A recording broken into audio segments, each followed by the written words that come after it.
Hello, Dale Gitchida, Indigenous Cause. My name is Heart Warrior Chosa, and to continue on from the last video, I'm talking about polar opposite values that our people had compared to the cultures that came from across the sea.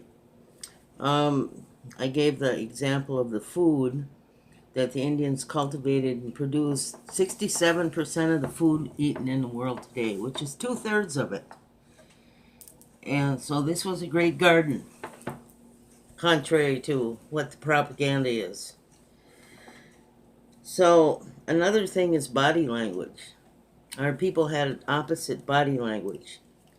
Like with people from across the sea, they look directly in your eyes when they're talking to you, even if they're lying. They have to look you directly in the eyes. And if you don't look them in the eyes, they think that you're lying. And if they don't look you in the eyes, they are lying.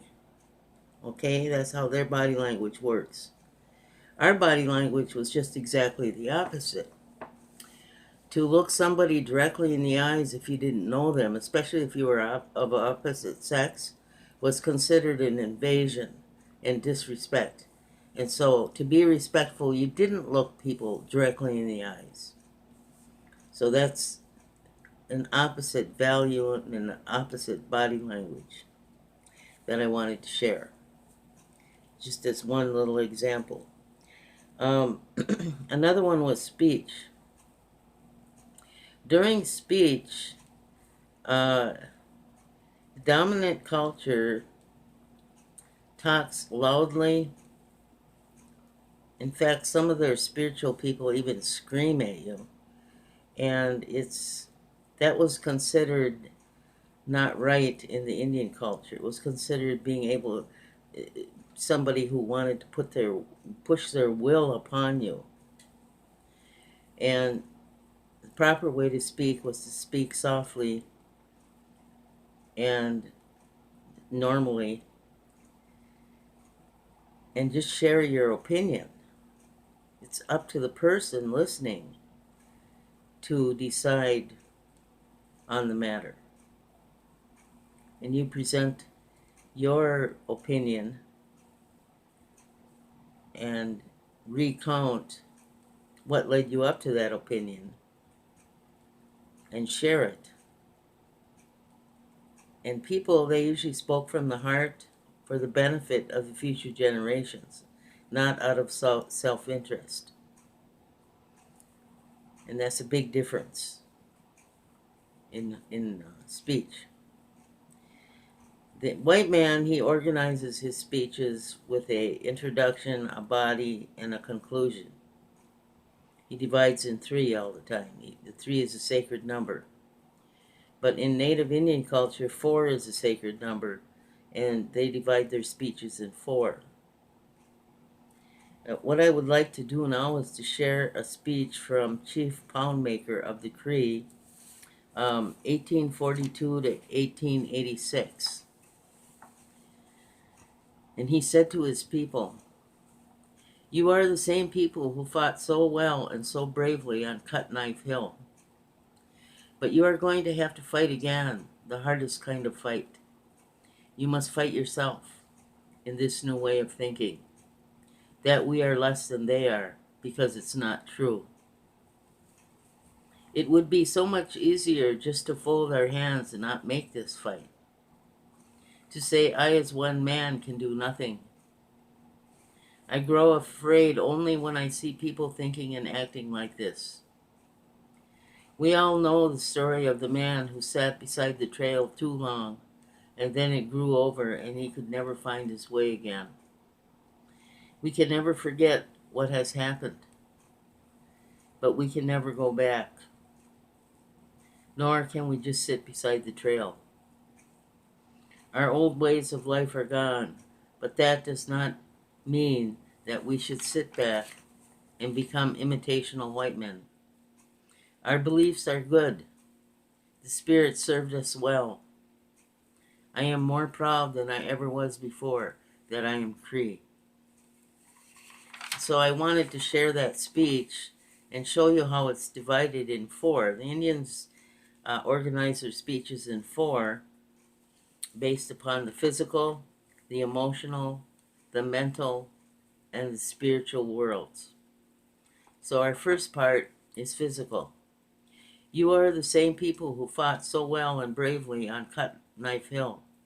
But you are going to have to fight again, the hardest kind of fight. You must fight yourself in this new way of thinking, that we are less than they are, because it is not true. And he goes on into the next world. It would be so much easier just to fold our hands and not make this fight. To say I as one man can do nothing. I grow afraid only when I see people thinking and acting like this. That was the emotional. Now the mental. We all know the story about the man who sat beside the trail too long, and then it grew over and he could never find his way again.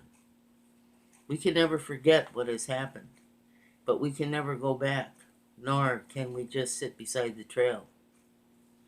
Our old way of life is gone, but that does not mean that we should sit back and become imitational white men.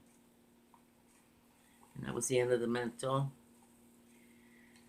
Our beliefs are good. The Spirit served us well. I am more proud than I ever was before that I am free. And that was the soul, the spiritual.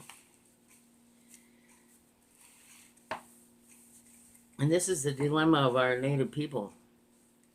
That speech outlines it pretty well. Our people had no kings, no armies, no taxes given to others ruling over us. Women were respected.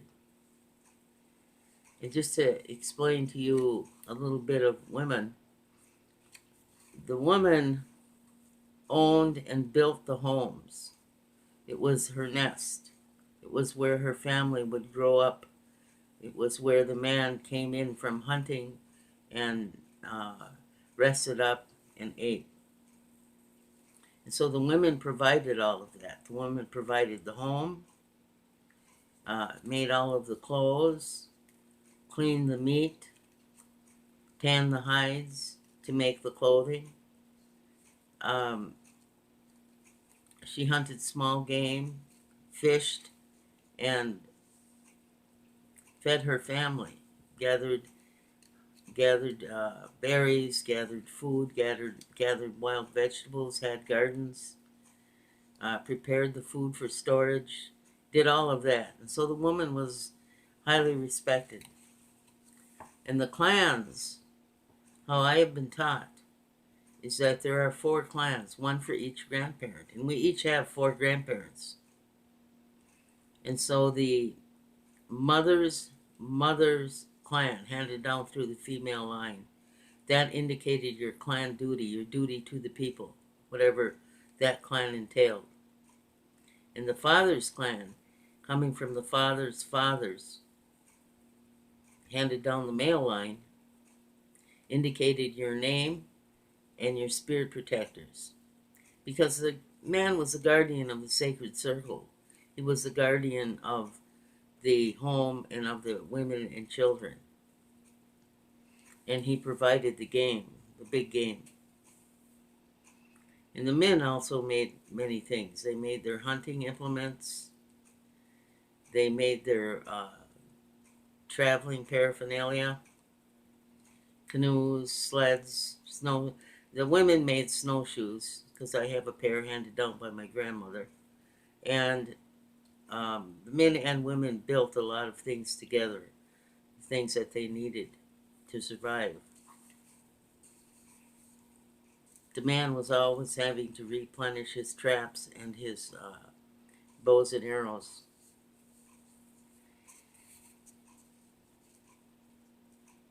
So when people entered the home had a low door. Not a door that was tall enough where you could just walk right through it, but a low door so that you had to bend over and touch the ground as you entered. And the reason that they did this was to witness the earth. And I believe Buddha has a mudra in which he sits and witnesses the earth with his hand upon the earth like this. witnessing the earth. And so every time you came into the home, you bent over as you were coming in, touching the ground with one hand, witnessing the earth, witnessing the sacredness of the home. And the woman was king in the home. She was the queen of that home. And her rules went. She laid down the law in the home. Outside the home, in councils, the men ruled. But in the home, the woman ruled. And so there was equal respect, equal power shared together, and a recognition of the sanctity of each male and female roles in society. And the crowning jewel of any culture was their children. That was the crowning jewel. It was the highest calling, to be able to raise healthy children, giving them all the love that they needed, and taking care of them. You wouldn't bring in a child if you couldn't take care of it. You had to take responsibility for your actions.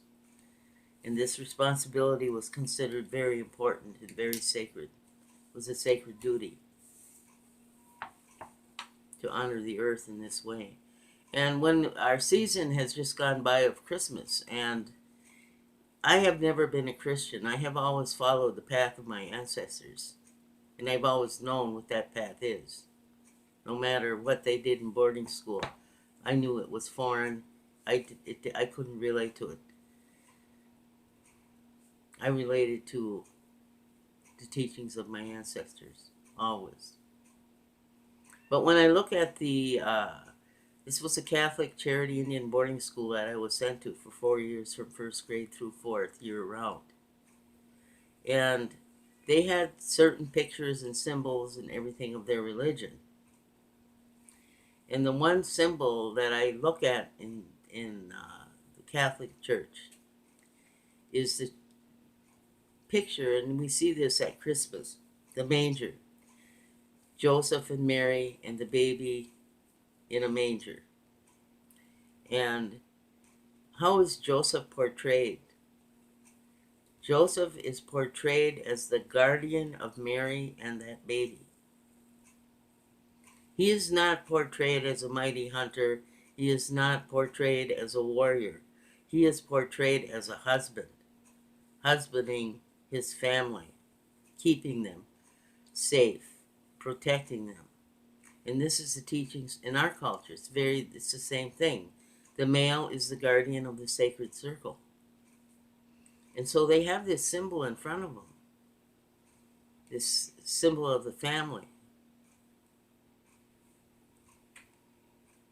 But I don't think they ever really saw it for what it is. For what it is that I see what it is. Because it relates very well with what our cultural teachings are.